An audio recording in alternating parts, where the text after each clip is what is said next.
Hey, welcome to Helping Others. Last time we were talking about Daft Punk. Today I've got a new album in. It's actually not new, and it's not, I didn't just get it in, which is the funny part.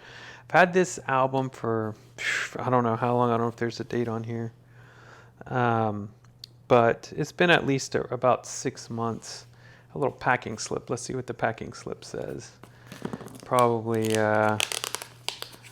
when did I get this? I got this July 24th to 2023. So yeah, quite some time ago. And I bought this to replace an album I bought and sold because at the time I just was clearing out a bunch of albums and I had a customer that really wanted this. And so I sold it to him and then regretted it right away, which happens quite often to me. But that's part of collecting. And so this album means a lot to me. I love listening to it. I listen to it streaming. I listen to it on CD, and I listen to it on vinyl. It's let me see here. Let me get this one cut just a little more. There we go. Oh, this side needs to be cut too. There we go. It is Smashing Pumpkins, Mellon, Collie, and the Infinite Sadness. It's an album that was pretty influential in my life. I've been listening to it since it came out when I was a kid. And this was a re-release in 2012. For those that don't know, this is a double CD disc album, and so it's quite a few discs in terms of this box set. So this box set comes with a little, I don't know what you call this. It just has the names of the songs on the back. It's kind of just like a little fold-in. And then the actual case has this really nice artwork on it from the album.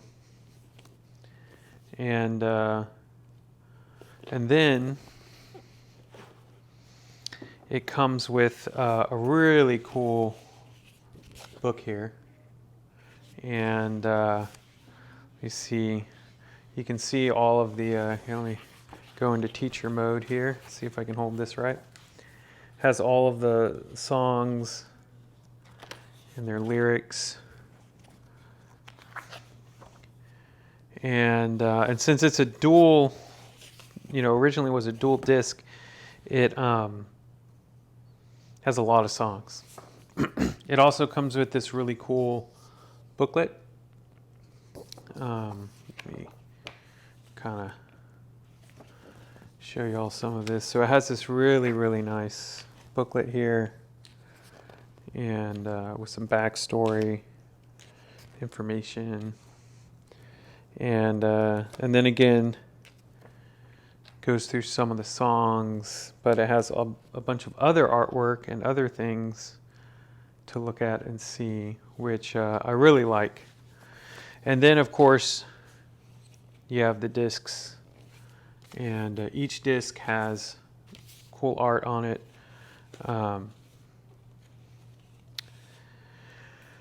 And I've always really just loved this album and the way that it was constructed. I love the music videos, and I think 1979's music video, paying homage to Trip to the Moon, is something I teach in my popular culture class. I definitely use it as a cultural reference. So this album to me is, I don't know, it's just something that doesn't fascinate me just from like my childhood, but it fascinates me as a phenomena, period, and something that was created and done in a time where we had pop music coming out, and this is, I'm not a ethnomusicologist, but I play one on TV sometimes, and I would say that while this is pop music, it's a shining example of when pop music kind of went in a direction that furthered the space of music creation, what it means to have an album, what it means to have a dual album release that has songs that hold up to that caliber, because releasing a double album, like you can see here, it has the names of all of them. Releasing a double album is something that, to me, it takes talent. It takes a lot of execution that many bands, never do, and have the content to back it up. And this is one of those albums that you can listen all the way through. And I enjoy the sound, like literally the sound of it, hi-fi wise, the sound of it in terms of the instrument arrangements, the songs, the order of the songs, everything's just really, really great. I also have, let me grab these. I have other albums. I have Siamese Dream. This is a re-release. I used to have the original. I sold it, regrettably. But, that happens. And, man, this is a great one. I also have, this is one that I did not sell, and I have no regrets on keeping, is an Adore mono album. And this thing sounds amazing. This is one of my favorite Smashing Pumpkins albums. And then, of course, I've got Smashing Pumpkins Gish. And, this is a band that like I said, I grew up listening to, but it's one that still I listen to today. There are a lot of bands that I used to listen to, but very few that I still regularly listen to. And this is one of them. And these formative albums here are just, I don't know, they're mainstays in my circulation. So I hope y'all enjoyed this little video here. I do have one more thing to show you all as like a little bonus, and I'm gonna go get it right now. But move this stuff out of the way.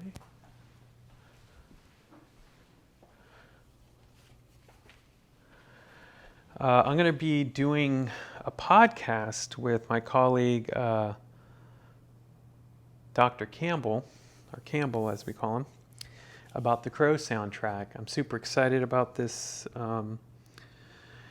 podcast, so stay tuned for that. I'm not sure if I'll put it on here, but I'll definitely post up wherever it ends up going. And just for fun, I went ahead and bought the cassette. I already had the CD, but I didn't have the case, so I bought the CD in case. And then I'd already gotten this. I actually bought 2 copies of the album when they re-released the soundtrack. This soundtrack is, again, one of those formative soundtracks. Another one that would be formative for me that maybe I'll review at some time or compare and contrast would be The Crow, and then Lost Highway is another album that I really like. So if you're a 90s fan like I am of alternative music, those were, I was born in 80s, so that was 10 to 20 years old. All this great music was coming out, and all these great artists, and music that was, just different and the same all at once. And so I hope y'all enjoyed this little review. I've been listening to my hi-fi a lot.